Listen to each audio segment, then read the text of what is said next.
Good evening, friends. Welcome to Cherry Point English Research. और आज दोस्तों के सामने में पॉजिटिव प्रोनाउन को रखते हैं।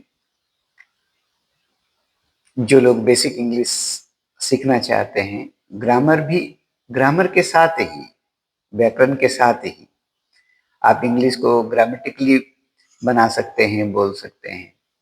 तो प्रोनाउंस के सीरीज में मैं पर्सनल प्रोनाउन के बारे में आपको बताया था और आज जो है पॉजिटिव प्रोनाउंस के बारे में मैं आपको बता रहा हूँ। तो पॉजिटिव प्रोनाउन होता क्या है? ये जो होता है आपका ऑनरशिप बताता है, अधिकार बताता है, पॉजिटिव प्रोनाउन। जैसे और ये टेंस के अनुसार इसका मीनिंग जो है ना, आप चेंज कर सकते हैं। हालांकि पॉजिटिव प्रोनाउन का मीनिंग चेंज नहीं होता है, लेकिन टेंस की वजह से है, था और होगा में चेंजिंग आप कर सकते हैं।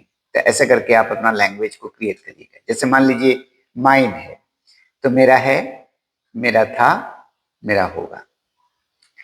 और फिर अगर आर्स है तो हमारा है, हमारा था, हमारा होगा। तो है, था, होगा कैसे होगा? आप ऑक्सिलरीज को जो है ना, इज, वॉज, विल बी, है ना, आर, वर, विल बी, इस तरह से चेंज कर करके आप इसको प्रेजेंट, पास्ट, फ्यूचर में कर सकते हैं। जब आपको टेंस पढ़ाएंगे तो बहुत क्लियरली आ जाएगा, लेकिन अभी आप पॉजिटिव प्रोनाउन को ही समझिए। जैसे योर्स, तुम्हारा है, तुम्हारा था, तुम्हारा होगा। आप तुम्हारा के जगह पर आप लोगों का भी बोल सकते हैं, है ना। और फिर होगा योर्स, तुम लोगों का है, तुम लोगों का था, तुम लोगों का होगा। या आप लोगों का है, आप लोगों का था और आप लोगों का होगा। फिर है हिज, ये मैस्कुलिन जेंडर के लिए है, पुरुषवाचक के लिए है। हिज, उसका है या उनका है, उसका है, उसका था, उसका होगा। उनका है, उनका था, उनका होगा। हमारे हिंदी में जो है ना, उसका और उनका के लिए जो होता है, एक फ्रेंडली होता है, एक आदर सूचक होता है।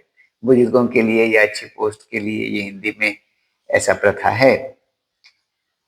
फिर अगर ये फेमिनिन जेंडर के लिए आ जाए, जैसे स्त्री वाचक के लिए, स्त्रीलिंग के लिए, तो हम लोग हर्स कहते हैं। हर्स, उसकी है, उसकी थी, उसकी होगी।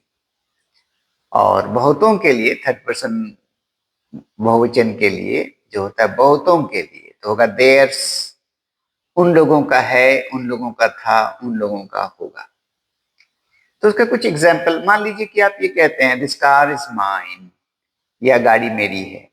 दिस कार वॉज माइन, यह गाड़ी मेरी थी। This car will be mine, ये गाड़ी मेरी होगी। अब इसमें एक आर्स से बनाते हैं। जैसे अगर हम बना दें, those cars are ours,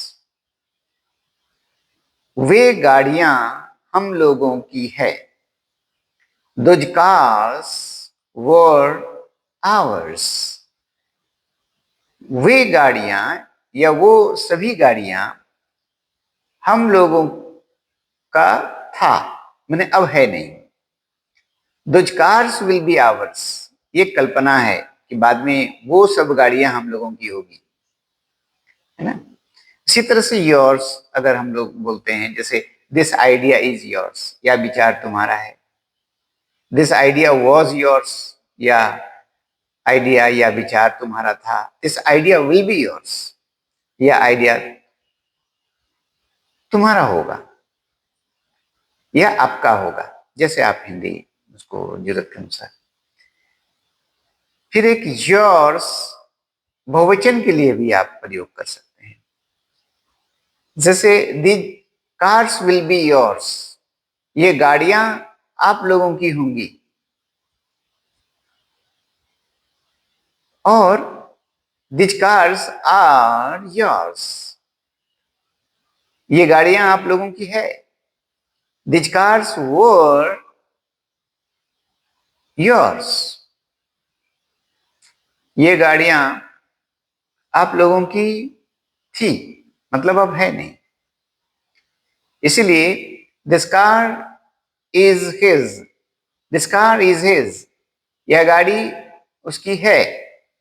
this car was his, यह गाड़ी उसकी थी। This car will be his, यह गाड़ी उसकी होगी, है ना। अगर वहीं पर फेमिनिन जेंडर हो, स्त्रियों के लिए जो है, दिस कार इज हर्स, यह गाड़ी उसकी है। This car was there, was hers, यह गाड़ी उसकी थी। This car will be hers, यह गाड़ी उसकी होगी, है ना। आप इसी को देयर्स में भी चेंज कर सकते हैं। दिस कार इज देयर्स, मान लीजिए एक ही घर में कई मेंबर हैं, तो हम लोग उसको क्या कहेंगे? दिस कार इज देयर्स, यह गाड़ी उन लोगों की है। अब वो गाड़ी अगर किसी को बेच दिया तो क्या होगा? याद करेगा कि this car was her theirs, यह गाड़ी उन लोगों की थी, मतलब अब है नहीं। This car will be theirs, यह गाड़ी उन लोगों की होगी, मतलब है नहीं। ओके माय फ्रेंड्स, तो इसको आप प्रैक्टिस कीजिए, और अगर आप कुछ भी सीख सके, इसको बोल बोल के प्रैक्टिस कीजिए। सुनिए पहले, बहुत अच्छा से सुनना है और उसी को रिपीट करना है। उबड़ खाबड़ जैसे तैसे भी आप बोलते रहें तो बोलना सीख जाएंगे। छोटा बड़ा जो भी सोचना चाहें आप सोचते रहिए, एक दिन बहुत अच्छे सोच सकेंगे, है ना। छोटा बड़ा जो भी सेंटेंस आप चाहें लिखिए, एक दिन आप बहुत अच्छे राइटर बन जाएंगे। लेकिन परसिस्टेंस बहुत जरूरी है। लगातार अगर किसी काम को करेंगे ना, तभी आप सक्सेस होंगे, और आपका माउथ हैबिचुएटेड होगा, कॉन्फिडेंस होगा, और आप नेचुरल हो जाएंगे, है ना। और ऐसा नहीं कि बहुत दिन इंतजार करके, आपका अगर शौक है, जरूरत है, चॉइस है, तो तुरंत का तुरंत प्रैक्टिस करके आप with in couple of hours जो है ना, आप प्रैक्टिस कर सकते हैं। You should not wait for long, 7 days or 7 months or 7 years. It is not like that. If you just listen properly and practice, you can be a good speaker. All right. So like, share, and subscribe Chatterpoint English Research Institute. Okay. Thank you very much and good night. May God bless you.